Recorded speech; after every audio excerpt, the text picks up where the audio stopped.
to be honest, the last time I had that reaction was like when I played the first Bioshock game, the "Would you kindly Andrew Ryan" line at the end. So that's like I had that same reaction when I played Full Void at the end. I was like, wow, that was very powerful. I would say this, what you just described is why we make games, why we make this type of games, right?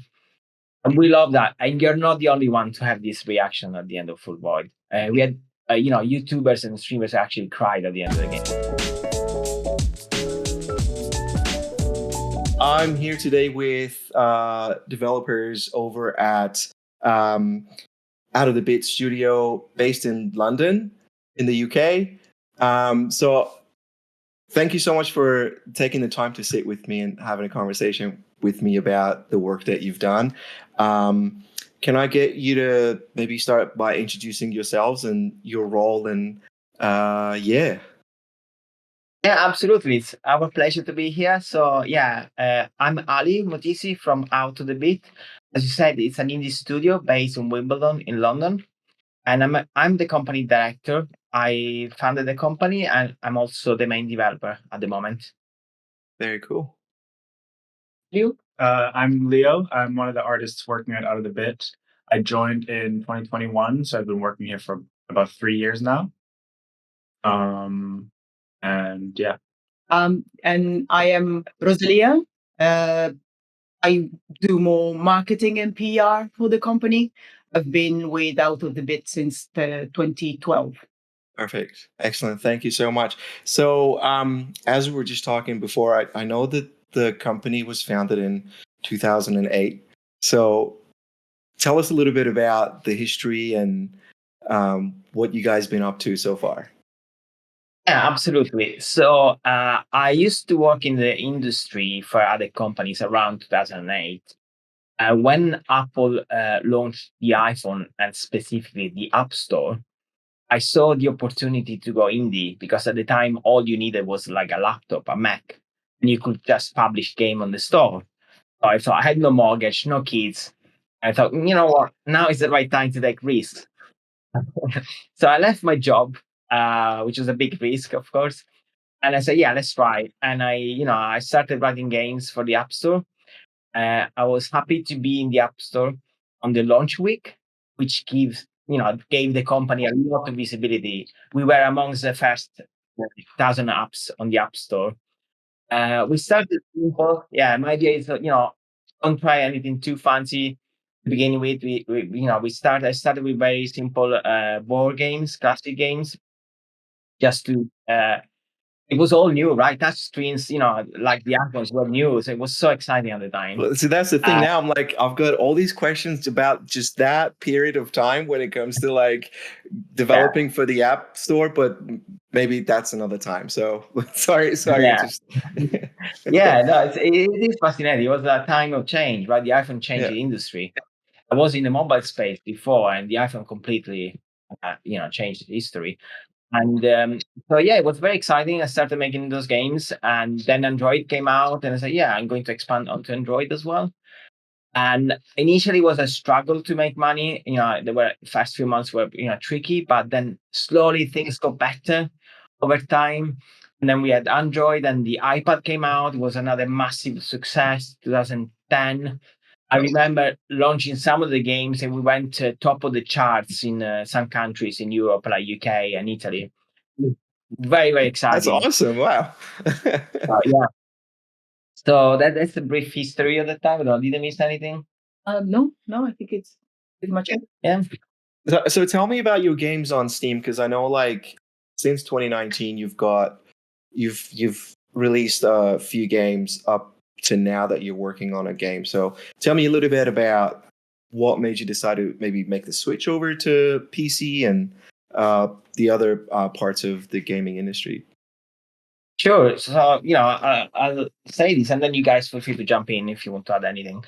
So, yeah, as I mentioned, we started making like simple games and slowly we started making more complex games. So trying to add features, level up, our own game, so to speak. So, and I'm a big fan of pixel art and handcrafted animations.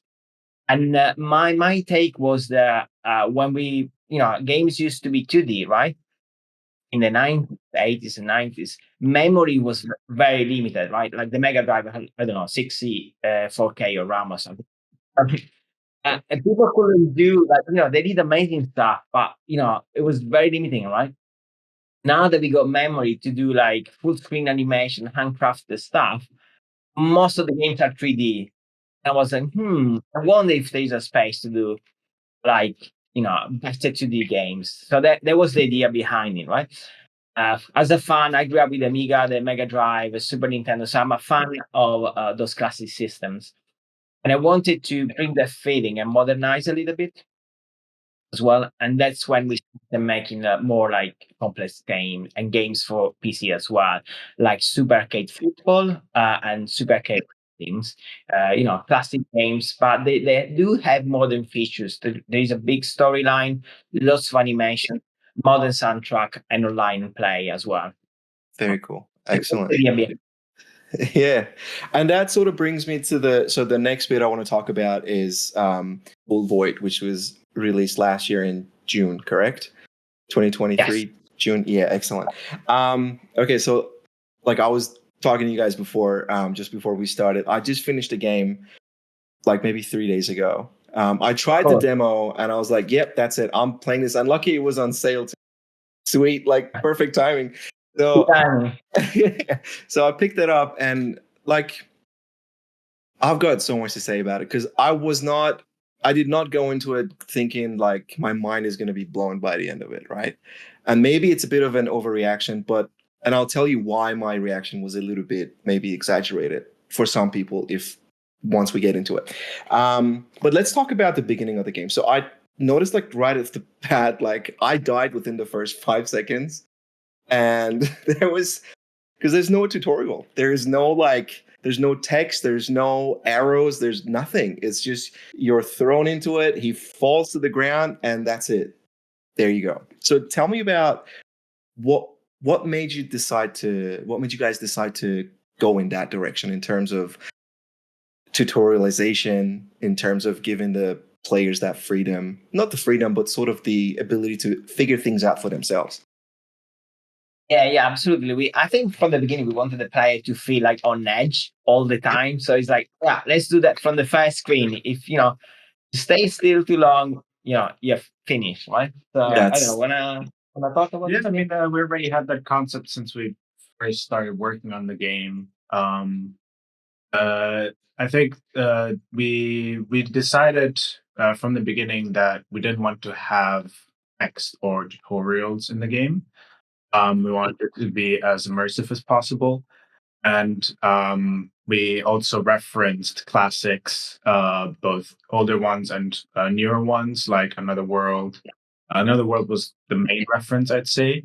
But then for more newer ones, there was also Inside and Limbo, who also had a similar approach, right? And yeah, we like the idea of having the player figure out themselves, as if almost you're the character in that world. You only have that one shot, essentially. Sure. Yeah, absolutely. Excellent. And it worked. Like you guys got me like in the first like 2 minutes that I played, I died maybe like 10 times. And like I've been playing games my whole life, and I was oh man, like this little game has got me like I need to figure this out for myself, right? So definitely succeeded there. But even in terms of the storytelling, again, there's no text, there's no dialogue.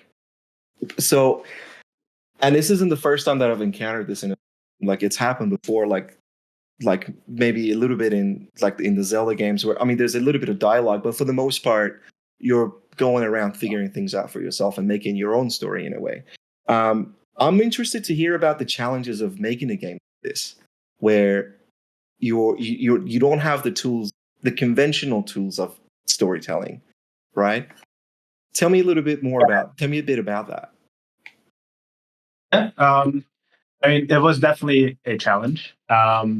We had a vision which helped, and it took a lot of iteration and quite often going back on what we've designed beforehand and reviewing it and redesigning it.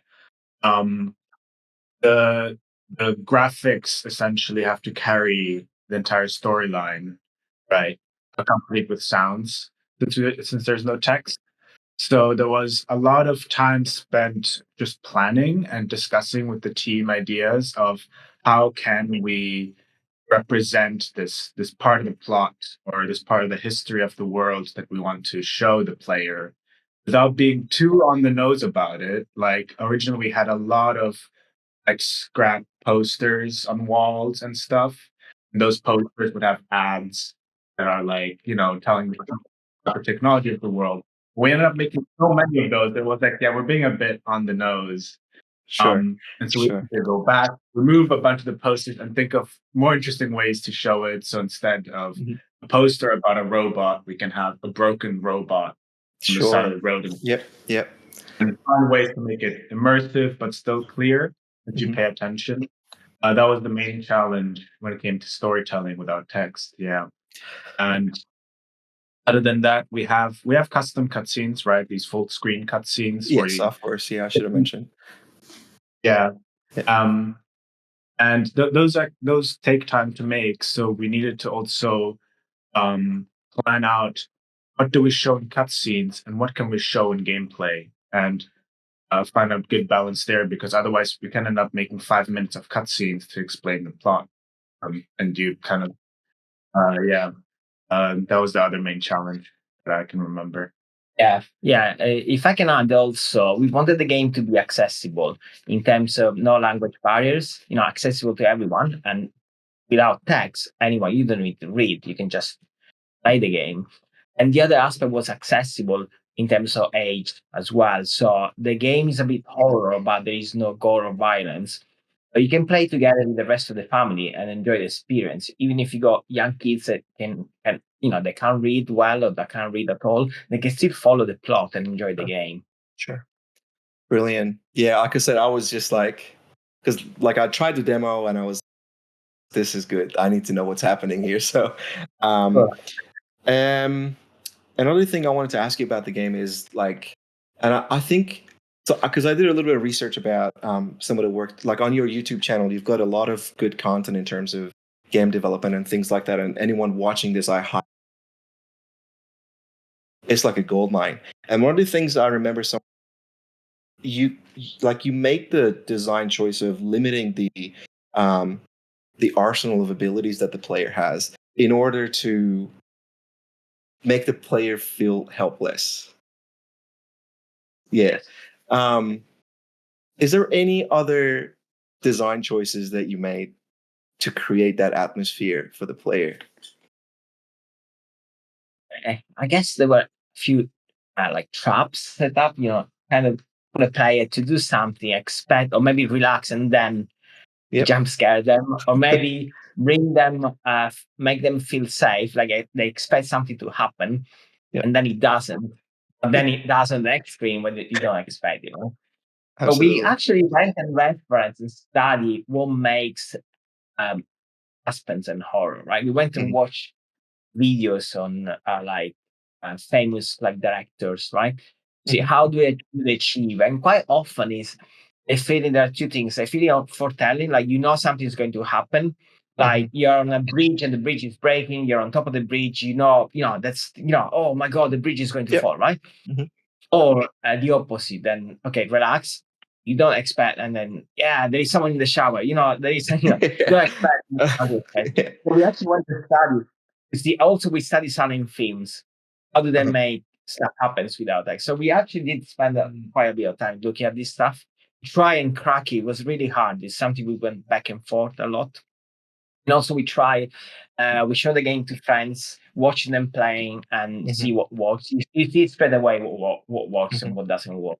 And speaking of that, I want to maybe ask this. Certain genres come with certain expectations. And then when you show that to the fans of those genres, they have those expectations. So how do you balance player feedback with what your vision is for the game? So when you're interacting with the fans, showcasing the game and the feedback that they're giving you, how do you sort of how do you filter through that? How do you deal with what's going to work with your vision and what?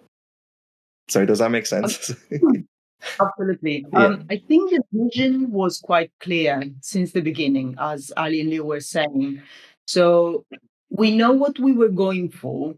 We needed to make sure it was working for real, and people got the game and people got what we were going for. So we started showing the game to people early stages, uh, across ages, even family friends.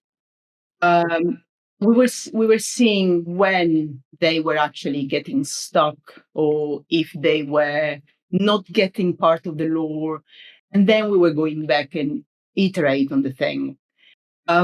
Part of the feedback we collected was also during events like EGX or WASD. So we had lots of people coming and trying the demo, and we were watching closely and without tampering with their playing. When you want to jump, oh, actually, we do. We were saying people actually don't go over something, so that was our clue to go back and change that. But we didn't want to change it too much according to opinions, because you can't really make everyone's happy. We wanted what we wanted, and we knew that there was a public there, an audience Yeah. for that kind of game. Brilliant. And I suppose if I could build on that, can I ask if there's been like, I don't know if to call it a backlash, but I suppose how do you deal with criticism when it comes through? How does that filter through, and how does that become maybe constructive? Because I know the online sphere can be a horrible place, especially when you're putting out a game, something that people interact with. Luckily, I haven't personally been through it, but I can just imagine what it must be like. So how do you deal with that?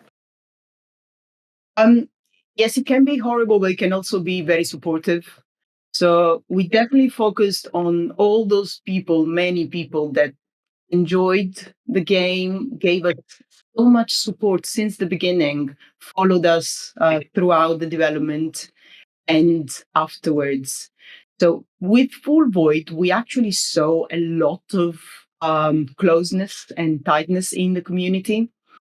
Criticisms are inevitable, I guess, and I mean, we've had other games out, and we know that you can't make everyone's like your game.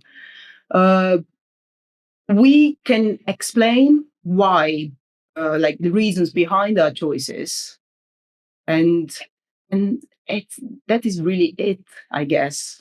Because we can't expect everyone to be on board. Yeah, perfect. Is it okay if I spoil the ending a little bit? Yeah, we say spoiler. Okay. Yeah.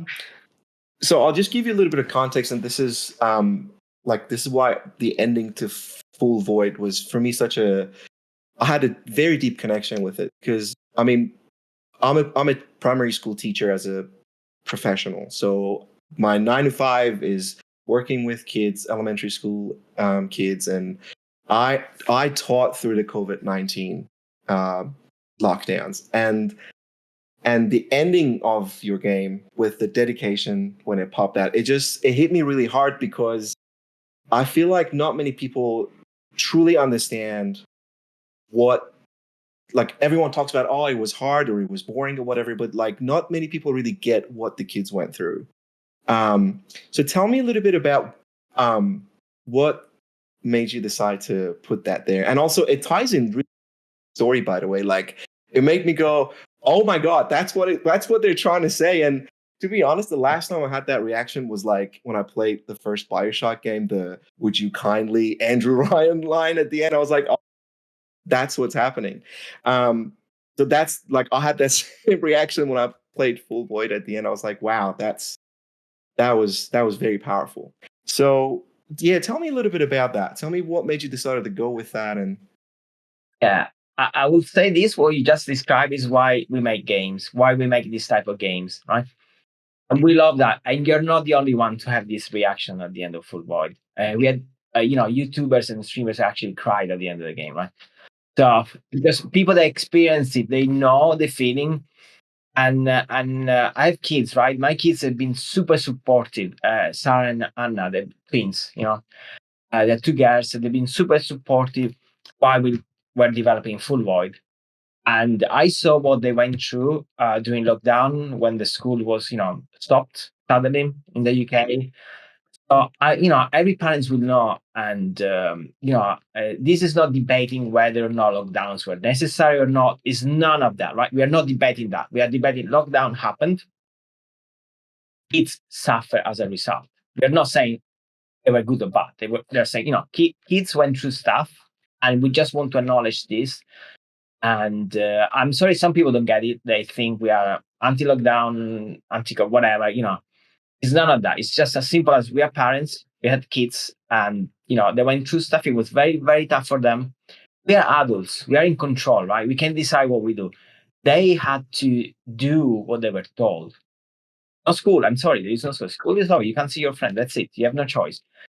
It was a lot harder for them, and we just wanted to acknowledge it. And since the game was developed during the lockdown, we wanted to acknowledge it and put it as the main message.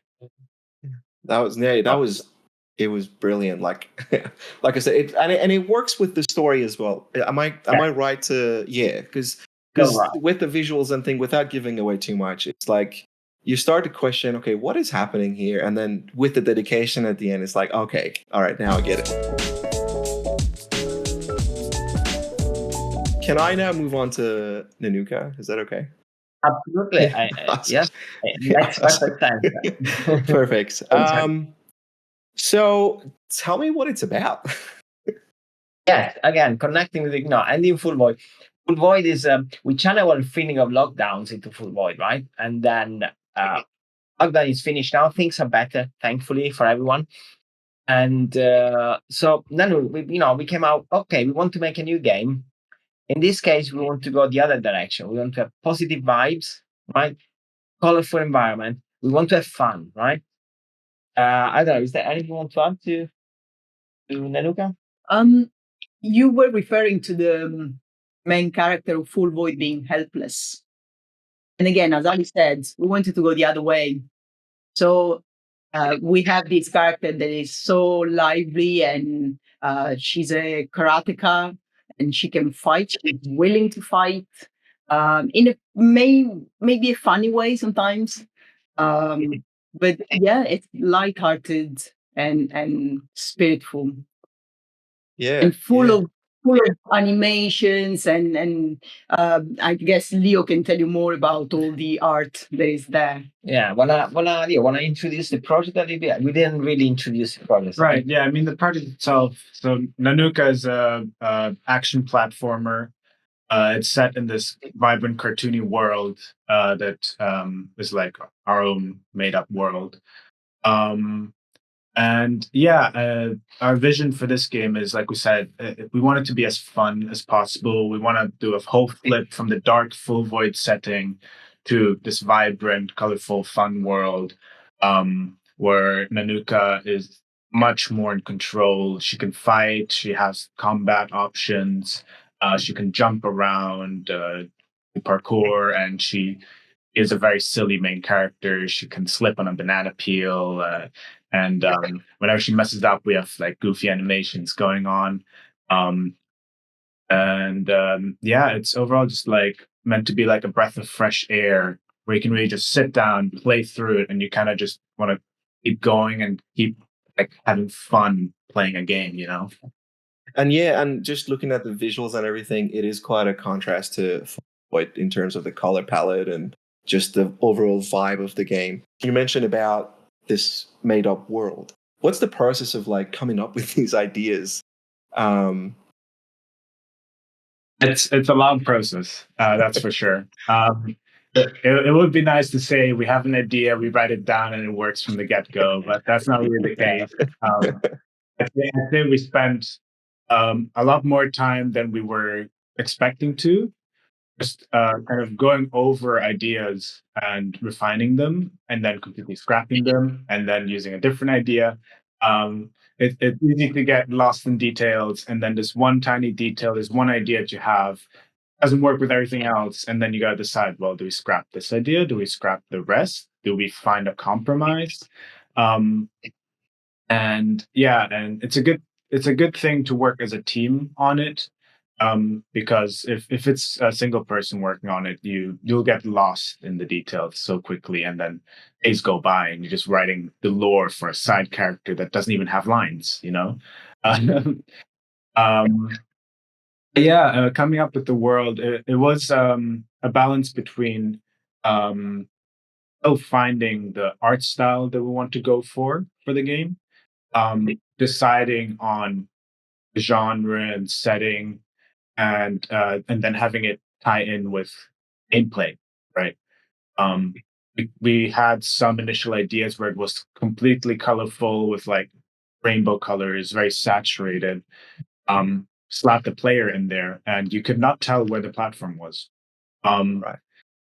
You know, so like, yeah, it's there's a lot of things to consider when doing art for video games, and it's good to work closely together then with all the other departments of game making, like programming, and audio as well. And yeah, it all ties together. And yeah, that just takes a lot of back and forth. And for any other game developers, like my best advice when it comes to like, you know, world building and creating the art for a game is give yourself a bit more time than you think you might need. And be prepared. Brilliant. So speaking of working as a team, who was the project manager this week? This week, It's me. Yeah. Yeah. Just because we had a new hire, which is great. We got a new developer. I had to manage a bunch of things. Okay. He's already up to speed, so Yeah. the team is growing, which is good. Nanuka is a more ambitious project. It's a longer game than Full Void. Yeah. It's got double resolution in terms of pixel art, because we wanted to achieve that cartoony look, and we needed to increase the resolution. Yeah. So yeah, it's a bigger project. So with Nanuka, is there a particular message or like a particular theme that you're going for? It's like for Full Void, I suppose it would have been for children suffering through the lockdown. Is there a particular theme or message for Nanuka, or? Yes, there is, but we are not ready to spoil it yet. Oh yeah, I look forward to finding out myself. Excellent. Perfect. Your video games are like they're handcrafted. Like the pixel art and everything is hand drawn, and I'm not an artist, so like I can only assume that this would take a long time, especially when like you were talking about how scrap things and go back and try again. And then with the emergence of AI, where do you see things going? How do you think is this with AI? Are things changing positively? Is it negative? Tell me a little bit more. Tell me a little bit about where you see that going. Yeah, I mean, regarding the company itself, we've said that we want to establish ourselves as essentially the Studio Ghibli of video games. You know, handcrafted art being like one of our trademarks almost. And so our own stance is we won't be using AI for anything graphics and stuff. We stick with handcrafted. We like to have that human touch in our games, and we know that we have an audience that appreciates that human touch, right? Regarding AI in the industry, it is making changes. It will make changes. It is personally, as an artist, I find it a shame to see AI taking over art jobs a lot. But in some ways, it's a bit inevitable, I'd say. I'd like to believe that there will be still a clear separate market, right, to games being made with AI and games being made by hand, like buying from an artisan, you know. So I believe there's still a future for handcrafted lifelike work that isn't generated by AI in a future where AI might take over. Yeah. Yeah. Yeah, no. Well said. And we remain positive about the use of AI in general. It's helping with the drug discovery. It's helping with a lot of stuff. So there will be a lot of benefits. We're not negative. We want to focus on the positive side. There is the other side, though. So we are not, against AI. There are positive sides, but in terms of, I think, art and stuff, no, yeah, we want to see the human touch. We want to see the hand of the artist, and that's where we stand. It's the same, you can make games with 3D or pre-made stuff nowadays, right? But there is still a market for indie hand-drawn games, and people like those games, right? But there is still a market for that. I think it will be the same. Maybe in a few years, most games, the graphic will be totally AI generated. It will look super realistic, or have any style you want. And that will be the main, maybe AAA way of doing games. And then there will be indies and small teams, or even big teams doing stuff by hands. Again, like Studio Ghibli, they could do everything with 3D nowadays. They still draw stuff and animate by hand, which is amazing. Excellent. So, and I think we touched on this a little bit before when we were talking about coming up with ideas and things. But I just want to put this to everyone. What's the biggest when it comes to game development, or maybe specifically to like indie developers, if you've come across anything like that? Yeah, sorry, the audio dropped for a second. Oh. Was it the biggest challenge or The biggest misconception? This misconception when it comes to making video games? Yeah, I suppose something that people think happens and or like what you were talking about, how long it takes to develop a story. Like, to me, as someone who just likes to consume video games, I would have never thought that it would take a long time to come up with ideas. And I suppose I answered my question, didn't I? But is there anything else? Like, there are many other. In a way, people expect, audience expect games to be super long as well. I say, yeah, why don't you make the game like 30 hours? Yeah, Right. Full Void's a crafted game, right? It would take 10 years to make it. Even them on the inside, they're very handcrafted in their own way, right? And I think they took like 5 years or something like that to make. So, it takes time to make a game. And we were aiming for a in-length game, so it's like an experience. And in a way, for us, it's a feature that the game is not too long, because you can sit with your family, have the experience in a couple of, 2 or 3 sittings, maybe one, finish the game, have that experience, and that's it. Some people want very long games, and that's fine. They may think it's quick to make a long game. No, it's very, it takes time, especially something hand drawn, right? Takes a long time. So maybe that the answer, is one of the misconceptions. Sure. Also, maybe some people think that making games is like fun every day, right? It is fun. I love my job, Me, Sure. It is fun. But there are also days where you have to insert the data for all the levels, all the screens, and it takes forever. So, Sure. I think one thing that people might not realize going into games is how much work you have to do that isn't actually related to your game.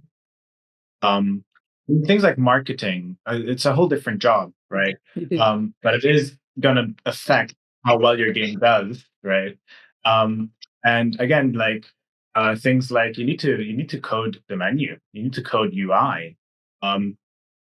Probably a lot of people don't think about that. They kind of take those things for granted. What's a loading screen? How do I approach those things? I was just trying to make a platformer, right? And then, well, art wise, you got to do graphics for also Steam page for the game. You got to make graphics for social media, marketing. So it's there's a lot more to it than you would initially think going into it. My next question is, what's something you've learned from being a game developer that you can apply to your life outside of being a game? In general, don't plan in details for long-term stuff. focus on the short term. Yeah. Medium term, okay, good. Have a good vision. Have a very loose vision for the long term, because your knowledge will grow and the world around you will change. So this you can apply to game development and to your life, right? If you plan, oh, in 5 years I'm going to do this, but you don't know, it might be the wrong choice. You need to be ready to review. So that's for me, Mhm. is one big takeaway. It applies in game development. Like, don't finalize your art before you know your game is fun, because if you scrap the level, you wasted a lot of time. Or stuff like that. That's for me. I don't know if you guys have any other. No, definitely agree. Yep. Yeah.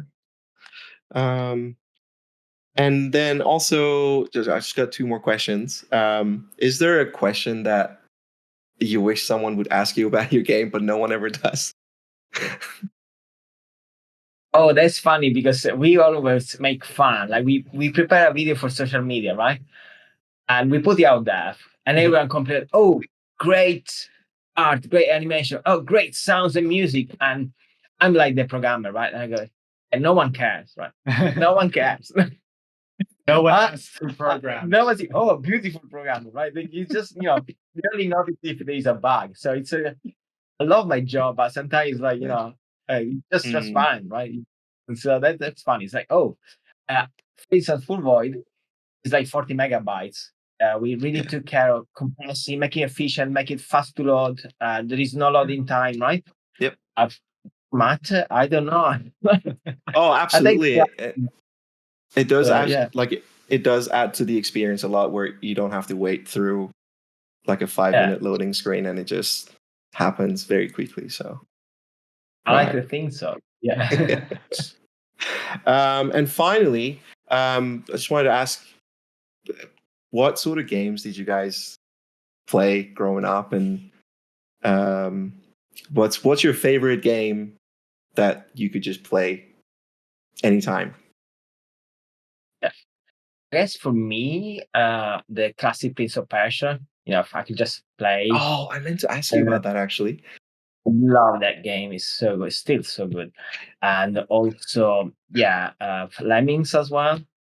Street of Rage, especially the second one. I played through the game a lot, including with my daughters who love the game. Sensible Soccer, Monkey Island, The Secret of Monkey Island. So those are some of the classic. In terms of more modern games, I like It Takes Two, because you can play with a friend as well, or with family. Brilliant. Yep. Inside, Limbo, Little Nightmares, the first one I played on my own, really enjoyed it. And Towerfall as a party game, I love Towerfall, so good. Nice. Did you sorry, with Full Void, I don't know if the comparison that are correct or not, but it reminded me a lot of maybe the second or the first Prince of Persia game, with the jumping mechanic and holding on. Is that where the inspiration comes from? Yes, it is. Again, because I love the game, and there are not many games like that nowadays. So yeah, it's like it just like, when I was playing it and like just hanging off the edge of a platform or something, I was like, I swear I've seen this before, and it just reminded me of like the early '90s on a block of a laptop trying to play the game. Yeah, awesome. What about if I go back, I guess. Game Gear. Yeah, my brother used to have a Game Gear. Oh, nice. And I'm a massive Disney fan, so he had Mickey Mouse World of Illusions. Oh, wow. So that was my go-to game, and maybe playing with friends. Sonic. We nice. Like middle school, we used to go after school to a friend's house and play Sonic together, something like that. Yes. Very cool. And I grew up with the PlayStation 2. With my brothers, and he let me play on it. And I played a lot of Jack and Dexter back then. And then I got the PlayStation 3. I got into Call of Duty, mostly like modern games. And then I transitioned to PC. I love League of Legends a bit too much in my own. And then in the past few years, I started looking into indie games and stuff. And now I'm pretty much only playing indie games at the moment. Either new finds that I stumble upon, or recent releases, or some classics that get recommended to me. Mm-hmm. Do you find when you're playing a game and you see something happening and you go, "Oh, I see what you're doing"? Does that happen? It's a curse, actually. Yeah. Now it's almost like you can't enjoy a piece of media without dissecting it Right. dramatically. It's hard to like any piece of media as well. Now it's like if you read a comic, if you watch a movie, once you've learned about foreshadowing, you'll see someone do something in a movie or a game, and you're like, well, this is clearly foreshadowing. I can already guess where this is going to go. Yes. And it always ruins the surprise for you in a way. But at the same time, you get to interact with the media in a whole different way as well, which I quite like. Yeah, what was it? Went to see James Bond, right? And Yeah. it was a theme and it was very quiet. It was the cemetery, right? Yes. Yeah. And then we were quite relaxed, and then there is a massive explosion. Really jump scare us, and we were like, "Oh man, this works." This works. Yeah, making notes all the time because we also want to create stuff. So it's like, oh, I really like how they did it in this movie and in this game. Interesting. But how does that work in terms of? I mean, I suppose for Ali specifically, where you're the developer and things like that, is there things that stand out to you when you're consuming another video game? Because to my mind is like, I don't know, I wouldn't be able to tell. So all the time. Sometimes I annoy the guys because they say, "Oh, try this indie game," and they give me the controller, and I start doing stuff. Like, what are you doing? So, no, I'm testing how it works. I spend 5 minutes, like not actually playing the game, just testing the inertia. If I stop, if I start, if I just click, if I go down. I want to notice all those things, the coyote time, and I'm not really playing the game. I'm just kind of reverse engineering it, and then I start playing. It really annoys them sometimes. Sorry, because they want me to do stuff, and I need to try it first.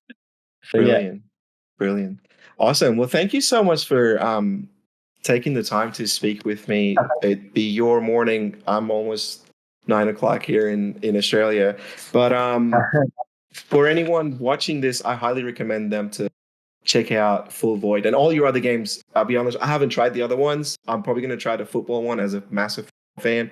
I'm probably going to try that one. But Full Void, short game. You can play it on your PC, Steam Deck, Switch. Is it on Switch? Yeah. No? Oh, everywhere. Oh, perfect. Yeah. And also go and wishlist Nanuka Secret of the Shattering Moon. Excellent. Yeah, it looks amazing. So again, thank you so much for sitting with me and answering my silly questions. Awesome.